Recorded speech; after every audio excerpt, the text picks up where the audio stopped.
I want to start this video off by saying I took a view that was without nuance of both the C200 and the EVA1, and I said a lot of things that I don't necessarily agree with anymore, and so I want to make this video to right that wrong, if you will. And I also want to apologize for jumping the gun a little bit with those.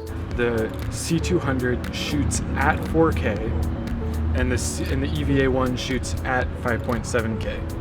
Now, what happens with that 4K image that the C200 makes is you can get it in Cine Raw Light, you can get it in 1080p 120, you get 4K up to 60 FPS, which is great, get it up to HD 120, which is also great, and you know, the bit rates aren't fantastic. For DCI, it's 150 megabits per second. For HD, it's 35 megabits a second.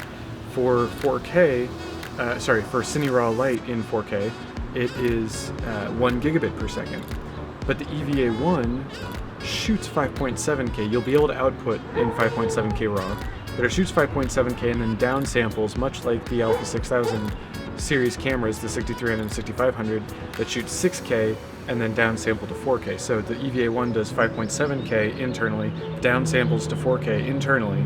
So you're going to get a really, really good 4K image out of that.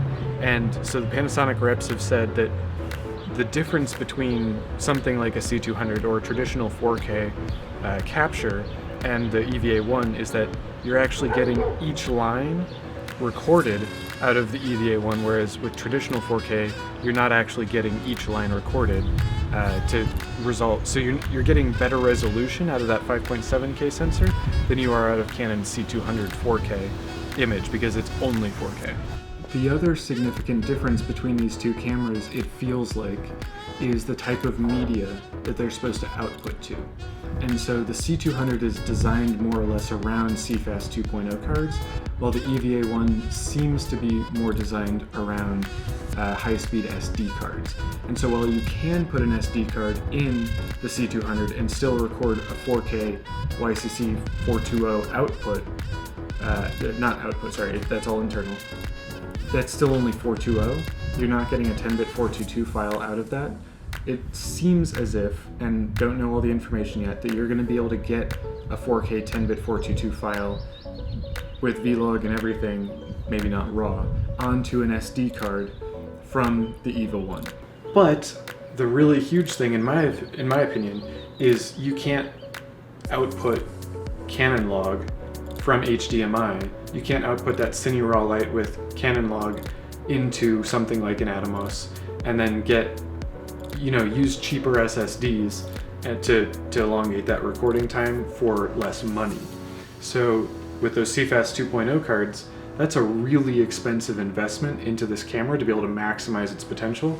Whereas with that EVA1, you're going to be able to do it with, a third the money or something like that. But kind of moving away from the idea of your storage media, I think the other really important thing to consider is usability on location and on set. DPAF is going to always be way better than anything Panasonic can come out with in terms of autofocus that's, reliable.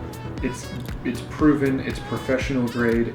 You might not always want to use autofocus for a video project, but if you're going to have to use an autofocus system for a video project, DPAF is going to be the way to go.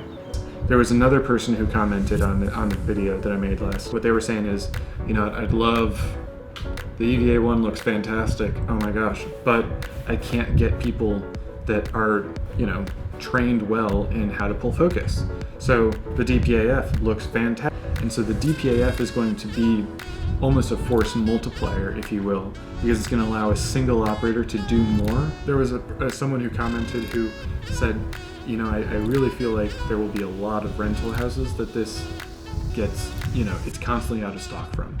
I think that was kind of the gist of the comment, because this is going to be a really killer camera. And the EVA1 is a little confusing when you consider the EF mount and APS-C size sensor, when, if you're going to assume this like I do, that this might be targeted at people that want an A camera to make their GH5 their B camera, so they can match up those vlog 10-bit 422 files within Panasonic's I don't know where that EVA1 fits in terms of Panasonic's device ecosystem. So I think these are marketed at 2 or 3 different users. The user who's going to reach down to pick up that RAW that's more usable and still flexible. They already have the CFast 2.0 cards.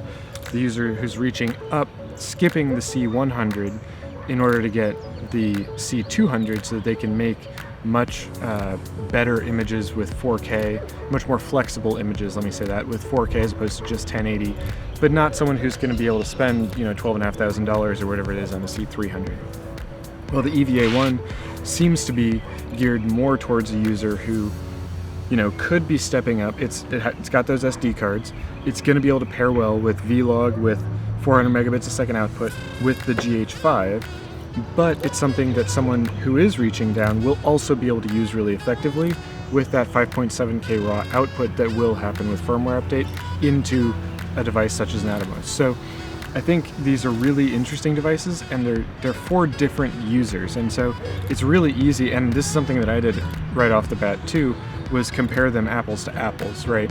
But I think it's not apples to apples, and I think they both bring a lot to the table.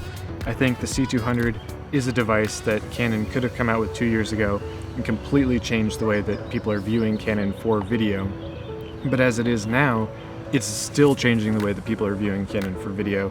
I think it's a really important device in their ecosystem to be coming out with because it does fill that gap between the C100 and the C300 really well. It does provide so much flexibility with RAW, but it also gives someone who's up and coming a little bit more flexibility with UHD 4K in an SD card, while the EVA1 seems to be more geared towards someone who's been in the cine world a little while, been in the video world a little bit longer, maybe already has EF glass, maybe already has all the accessories, because Panasonic's not going to give you those, they're not going to make those. I think the takeaway is that both are really impressive cameras. Both are going to be great imaging solutions, but they're going to be fundamentally used for different things, and I'm really excited to see what kind of things they end up getting used for. So thank you very much for your time and for your attention. I'm really looking forward to seeing you in the next one. I hope I provided value to you, and if I have, please like, comment, or subscribe. Even if you choose to dislike, give me a reason why in the comments below. I really appreciate your engagement, and please keep it positive. I really want to have a conversation and develop the way that I'm thinking about it from your experience as well. So yeah, thank you very much for your time and for your attention, and I'm looking forward to seeing you in the next one.